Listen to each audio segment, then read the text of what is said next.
আমরা কেন ভিসা পাচ্ছি না? আমরা এর একটা সমাধান চাই। দেশে তাদের ভিসাগুলো আটকে গেছে। তাদের কান্না যদি দেখেন ভাই, আপনার কলিজা ছিঁড়ে যাবে। আমরা 2 বছরের উপরে ভোগান্তি করছি। আমাদের প্রধান উপদেষ্টা ডক্টর মোহাম্মদ ইউনূস স্যারের কাছে আমরা দাবি জানাচ্ছি। আমরা এখানে আসার মূল কারণ হচ্ছে আমরা বৈধ উপায়ে কাগজপত্র জমা দেওয়ার পরেও আজকে 2 বছর যাবত আমরা কোনো রেসপন্স পাচ্ছি না, কোনো সুরাহা পাচ্ছি না। আমাদের পরে 2025 সালে যারা বৈধভাবে কাগজপত্র জমা দিচ্ছে তারা কাগজপত্র জমা দেওয়ার পরে ভিসা পাচ্ছে। আমরা বৈধভাবে সব ডকুমেন্ট সাবমিট করার পরেও কেন আমরা ভিসা পাচ্ছি না? 2023-24 আমরা কেন ভিসা পাচ্ছি না? আমরা এর একটা সমাধান চাই। এই বিষয়ে আমরা প্রধান উপদেষ্টার নিকট স্মারকলিপি দেওয়া হয়েছে। এর আগেও আমরা এটা অ্যাম্বাসেডরের সাথে কথা বলা হয়েছে। একজন ইতালি রাষ্ট্রদূত যিনি আমাদেরকে কথা দিয়েছে যে আগামী 2 মাসের ভিতরে জানুয়ারি ফেব্রুয়ারি উনি উল্লেখ করে দিছে যে জানুয়ারি ফেব্রুয়ারির ভিতরে আমাদের সকল কার্যক্রম তারা নিষ্পত্তি করবে, এবং কি সেটা করে নাই। কথা দিয়েছে, কথা রাখে নাই। আমাদের কাগজপত্র কিভাবে ভেরিফিকেশন করে নিছে? তারা আমাদেরকে মেলের মাধ্যমে অ্যাপয়েন্টমেন্ট দিছে। আমাদের সব কাগজপত্র যাচাই বাছাই করে তারাই আমাদেরকে আমন্ত্রণ জানাইছে আপনারা আসি কাগজপত্র জমা দেন। আমরা সেই কাগজপত্র বিএফএস গ্লোবালের মাধ্যমে বৈধভাবে জমা দিয়ে এবং কি 22,318 টাকা ভিসা বাবদ ফি জমা পর্যন্ত বিএফএস গ্লোবালে দিয়েছি। এখনো পর্যন্ত আমাদের কোনো নিষ্পত্তি হচ্ছে না, এখনো পর্যন্ত কোনো সুরাহা হচ্ছে না।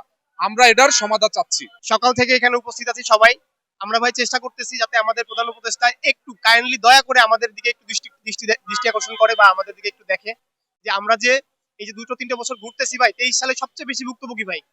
23 সাল এবং 24 সাল, 22 সালেরও কিছু ভাই আছে এবং কিছু আছে যে অ্যাপয়েন্টমেন্ট ভুক্তভোগী ভাই। আমরা সবাই হচ্ছে রেমিটেন্স যোদ্ধা হব এবং বিদেশ থেকে যারা এসে দেশে তাদের ভিসাগুলো আটকে গেছে তাদের কান্না যদি দেখেন ভাই, আপনার কলিজা ছিঁড়ে যাবে। জি ভাই, আপনি ম্যাক্সিমাম, আমি দেশে ছিলাম, আমি বিদেশ যেতে চাই, আর এখানে যারা আছে ম্যাক্সিমাম হচ্ছে 90% হচ্ছে বিদেশ থেকে ফেরত আসছে।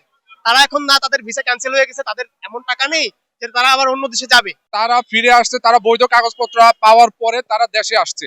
বাইরে কর্মরত অবস্থায় থাকা অবস্থায় তারা দেশে আসছে কাগজপত্র জমা দেওয়ার জন্য, এবং কি এম্বাসি সেটা ভেরিফিকেশন করে তাদের কাগজপত্র জমাও নিয়েছে, পাসপোর্টও জমা নিয়েছে।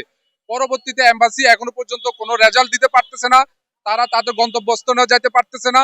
তারা একদম অসহায় হয়ে পড়েছে, সেই সাথে আমরা অসহায় হয়ে পড়েছি, এবং কি এখনো ভুক্তভোগী, এখনো পর্যন্ত অ্যাপয়েন্টমেন্ট ডেটও পাচ্ছে না। আমাদের একটাই দাবি, 2 মাসের মধ্যে আমাদের 23 সাল ক্লিয়ার করতে হবে। 24 যেগুলো ব্যাকলগে আছে সিরিয়াল অনুযায়ী, 23 সাল 24 সাল সিরিয়াল অনুযায়ী ভিসাগুলো তারা ক্লিয়ার করবে। এটা আমাদের প্রধান দাবি এবং খুবই অল্প সময়ের ভিতরে। কারণ আমাদের যদি কোনো বিন্দু মাত্র ধৈর্য থাকতো আমরা এখানে আসতাম না, আমাদের দ্বারা আর সম্ভব না। কারণ আমরা এত পরিমাণ দুর্নীতির শিকার হয়েছি যে আমরা কারো কাছে এই বিচারও কারো কাছে দিতে পারতেছি না। আমরা প্রশাসনের থেকে কোনো সাহায্য পাইনি এই পর্যন্ত ঠিকভাবে। আমরা প্রশাসনের কাছে মানে এই এই এই পরিস্থিতি থেকে উদ্ধার হতে চাই এবং 2 মাসের মধ্যে, 1.5 থেকে 2 মাসের ভিতরে আমাদের সবগুলো ভিসা ক্লিয়ার করতে হবে সিরিয়াল অনুযায়ী, 23 এবং 24। আমরা ভাই কেউই এখানে ভায়োলেন্স চাই না, আমরা কেউ আন্দোলন করতে আসিনি। আমরা ভাই অসহায়, আমরা ভুক্তভোগী, আমরা আমাদের দাবিগুলো এখানে উত্থাপন করেছি। আমাদের দাবিগুলো চাই আমাদের পূরণ করে দিক। আমরা 2 বছরের উপরে ভোগান্তি করছি। আমি সৌদি আরবে ছিলাম, সৌদি আরবে আমার ভালো বিজনেস ছিল, ওখান থেকে আমি চলে আসছি আজ 2 বছর যাবত।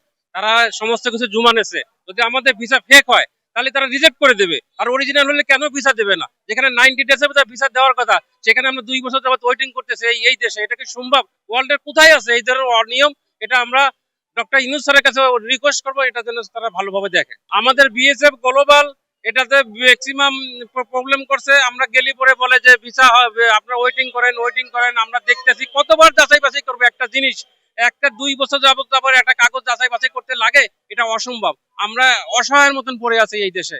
আমরা বিএসএফ গ্লোবালে গেলে পরে আমরা ঠাঁই পাই না। আমরা পররাষ্ট্র মন্ত্রণালয় গেছি, সমস্ত মন্ত্রণালয়ে আমরা গিয়েছি, কোথায় আমাদের আশ্বাস দেয় নাই। যতটুকু আশ্বাস দিয়েছে তারা ওয়াদা দিয়ে ওয়াদা বরখেলাপ করছে, ওয়াদা রাখে নাই। আমরা এইভাবেই পড়ে আছি। আমাদের প্রধান উপদেষ্টা ডক্টর মোহাম্মদ ইউনূস স্যারের কাছে আমরা দাবি জানাচ্ছি। আমি 2023 সালের মার্চ মাসের 27 তারিখে আমি ইটালির জন্য আবেদন করেছি। আমার জুলাই মাসে আমার নুরস্তা আসছে। আগস্টের 28 তারিখে আমি এম্বাসি ফেস করছি। এ পর্যন্ত শুধু আমাদেরকে আশা দিয়ে রাখছে, আমাদের এ পর্যন্ত কোনো বিষয়ের কোনো আমরা কিছু পাচ্ছি না।